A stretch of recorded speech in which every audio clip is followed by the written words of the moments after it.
Hi, everybody. Welcome to Jimmy Dore Show. I'm here with Steph Zamorano, the miserable liberal. Hello, Jimmy.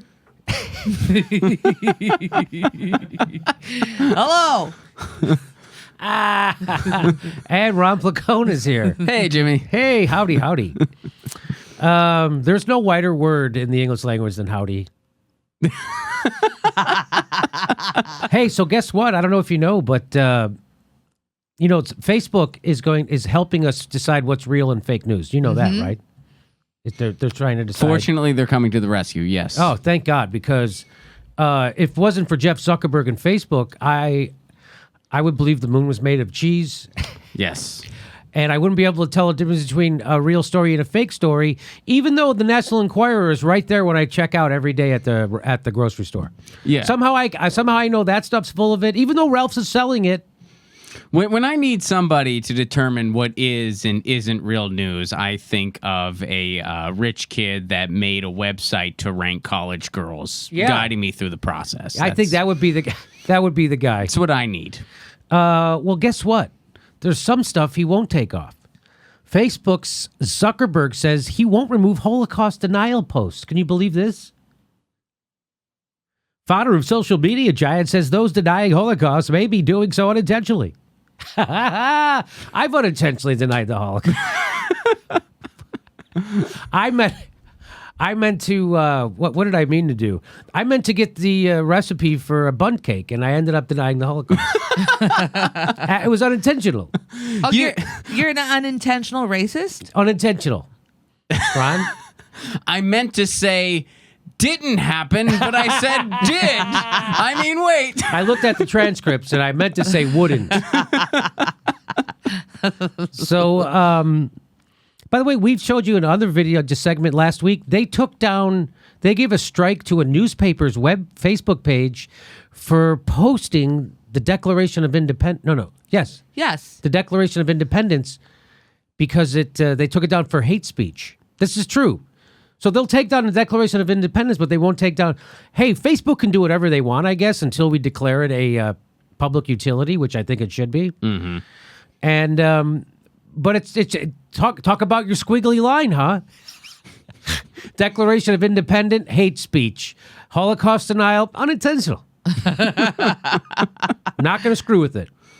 So the whole point is that they don't want you to be confused. You're supposed to. So they want to let you know if you're seeing something on Facebook, it's real. Why? Why would I go to Facebook to make sure to get my frickin' news? Why wouldn't I go to a newspaper? I don't get this. Anyway, he's noting his Jewish heritage to the Recode Tech news site. Zuckerberg defended the social media giant's refusal to remove various offensive content. Instances of Holocaust denial are, quote, deeply offensive, end quote, he opined. But at the end of the day, what about at the beginning? At the end of the day, I don't believe that our platform should take that down because I think there are things that different people get wrong. I don't think that they're intentionally getting it wrong, he continued before the interviewer interjected to disagree. Who's not getting the Holocaust denial intentionally? Who's mistaken? What? It's hard to impugn intent and to understand the intent, said Zuckerberg. I mean, he's right in that case. And in fact, I actually defend his decision not to take stuff. I think you shouldn't take stuff down. It's just like, it's like us forcing the grocery store to take the National Enquirer off their racks.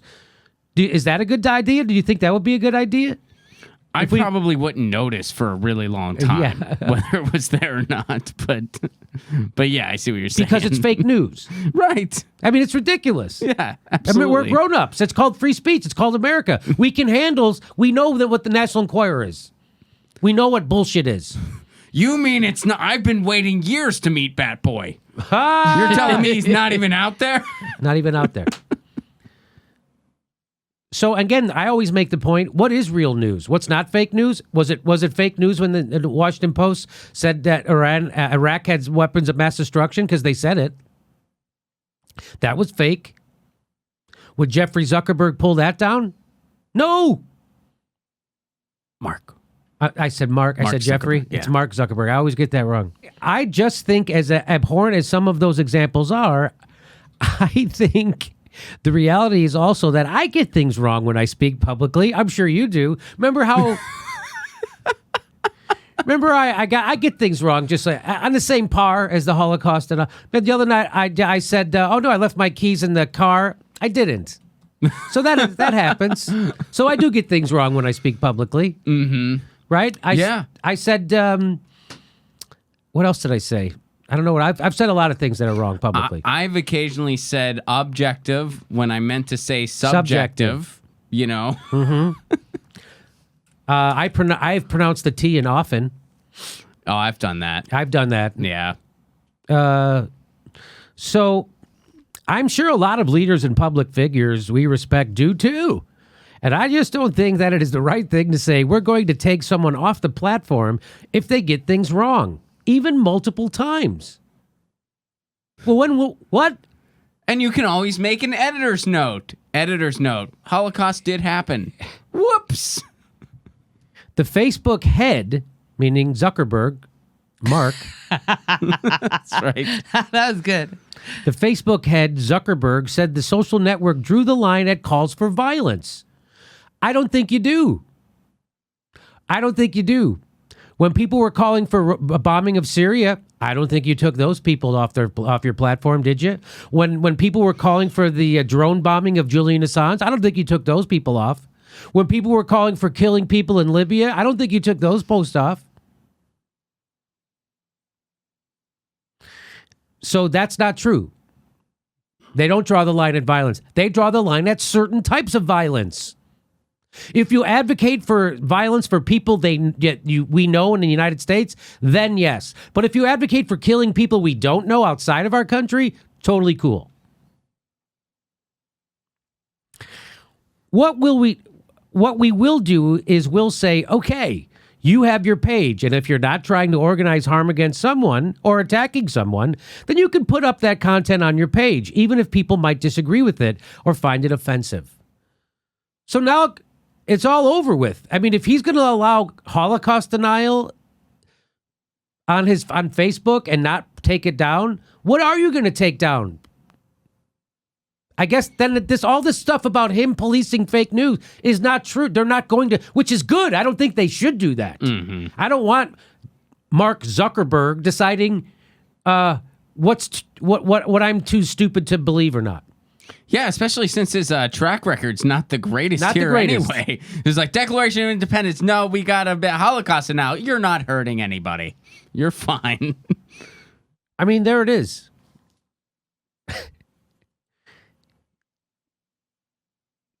A website told a local community that violated his community guidelines by posting the original document, the Declaration of Independence. So, again, this is what could go wrong. You let Silicon Valley billionaires decide what's free speech and what's not. What could go wrong? I don't know, everything. So I just can't get this straight. This was effed up, but Holocaust denial is going to be. So what? So you can say anything on Facebook again, which you should be able to again. He's doing the right thing, but I think for the wrong reasons. Anyway, let's get back to. We don't need Big Brother to let us know what's okay for us to read and what's not. And that's what that is. That's what Facebook and Twitter and that's all that. Oh, we're gonna get rid of the bots and we're gonna flag hate speech and we're gonna do. Hey, everybody can handle everything. We're all grown ups and we all live in what we want to be, a free country, and we can all handle it. So this idea that we need a Big Brother because we're too sensitive, our minds are too dumb. We'll read something that isn't true and then we'll go out and do something about it. It's really paternalistic, and it's very close to fascism. Yeah, totally. And hey, we've had yellow journalism in as long as the United States has been around. Right. I mean, they used to publish. I mean, you can see archives and stuff. They used to publish some wacky stuff. Here's some wacky stuff they published just in the 2003. That's from the Washington Post. That's from their editorial board. That's not some jagoff. that's getting an op-ed. That's their editorial board at the Washington Post. And the headline is irrefutable. After Secretary of State Colin Powell's presentation to the United Nations Security Council yesterday, it is hard to imagine how anyone could doubt that Iraq possesses weapons of mass destruction. Mr. Powell left no room to argue seriously that Iraq has accepted the Security Council's offer of final opportunity to disarm, and he offered a powerful new case that Saddam's regime is cooperating with a branch of the al-Qaeda organization that is trying to acquire chemical weapons and stage attacks in Europe. All that is bullshit. That's all fake news. That is every piece of it is fake news, wrong, bullshit, propaganda. I knew it at the time. You don't think they knew it at the time? And they did it anyway. Because that's what the Washington Post does. That's what the New York Times does. That's what MSNBC does. You know they fire people who tell you the truth about the war. And who gets rewarded? The people who lie to you about the war. Look at this guy, Mr. Integrity. As Director Tenet has pointed out, Secretary Powell presented evidence last week that Baghdad has failed to disarm its weapons of mass destruction, willfully attempting to evade and deceive the international community. Our particular concern is that Saddam Hussein may supply terrorists with biological, chemical, or radiological material. Is that fake news? Because it is. Would that be allowed on Facebook? Would that be allowed on Twitter? Yes. Yes. Good to see. Good to see Facebook not going to take down Holocaust denial pages, but they will take down your page if you advocate for single payer. That's considered Russian propaganda. Because Russia has single payer. Yeah, we're being manipulated. Hey, please make sure you subscribed, even if you think you are. You probably are. It only takes a second to check. And then click that bell to make sure you get a notice every time we drop a video. They won't tell you every time anyway, but it's the only thing we can do to fight back against the bastards. So please make sure you're subscribed and click that bell. And our next live show is July 15th in Chicago. And after that, July 27th in Burbank, California. Special guest on that show, Abby Martin. And if you could become a patron, that would be fantastic. We give you hours of bonus material every week. Thanks for your support.